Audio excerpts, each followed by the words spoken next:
अस्सलाम वालेकुम दोस्तों, मां या साद अलवी सिंधी अबानी बोली जे प्लेटफॉर्म था।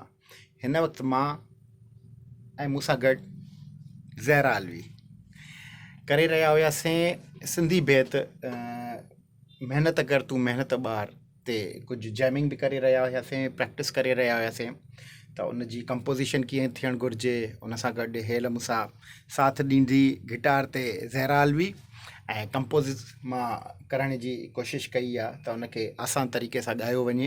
हिन वक़्तु जेतिरो असां सीक्वेंस बीहारियो आहे उन में बि असांखे तमामु घणो टाइम लॻो आहे त इन जी कंपोज़िशन कीअं थिए ऐं लफ़्ज़नि खे कंपोज़िशन में कीअं विहारिजे, इहे सभु कुझु शयूं आहिनि। त हे अञा बि हिकिड़ो कचो सीक्वेंस आहे। अञा बि इहा ख़बर न आहे त ठहंदे ठहंदे असल में थींदो ई आहे त कंहिं बि शइ खे तव्हां ठाहींदा आहियो त ठहंदे ठहंदे का शइ कुझु ॿी ठही वेंदी आहे।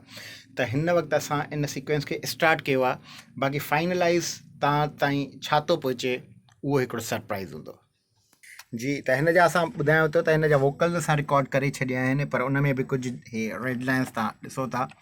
रेड जो मतिलबु इहे रीवोकल थींदा, इहे अञा फाइनलाइज़ न आहिनि। ऐं हे असां हिकिड़ो टेम्पररी सीक्वेंस ठाहियो आहे। इन खे बहरहाल हाणे ईअं आहे त इन में गिटार्स मूंखे कराइणा हुया, त तंहिंजे करे असां इहा जैमिंग रखी आहे।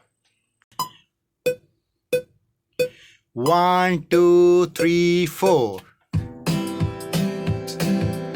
1 2 3 मेहनत कर तू मेहनत बार मेहनत साथी ने होशियार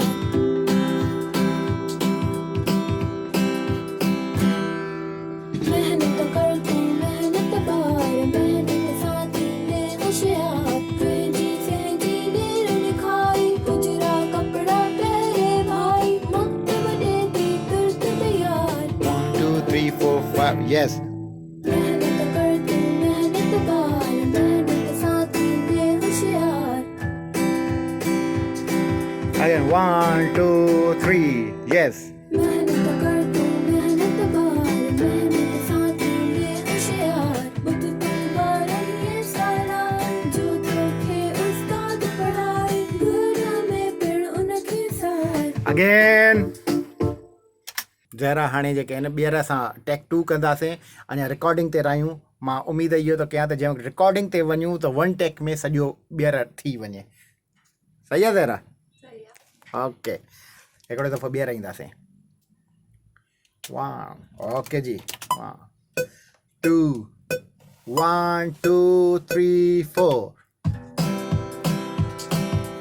1 2 yes मेहनत कर तू मेहनत बार मेहनत साथी ने होशियार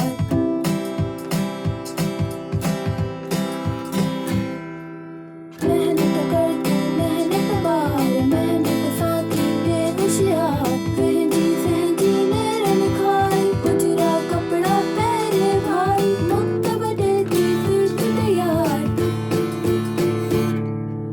मेहनत कर तू मेहनत बार मेहनत साथी ने होशियार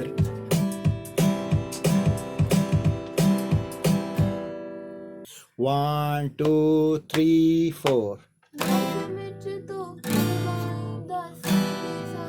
पिण चाहींदा गुड ज़बरदस्त थींदो तुंहिंजो नामाचार।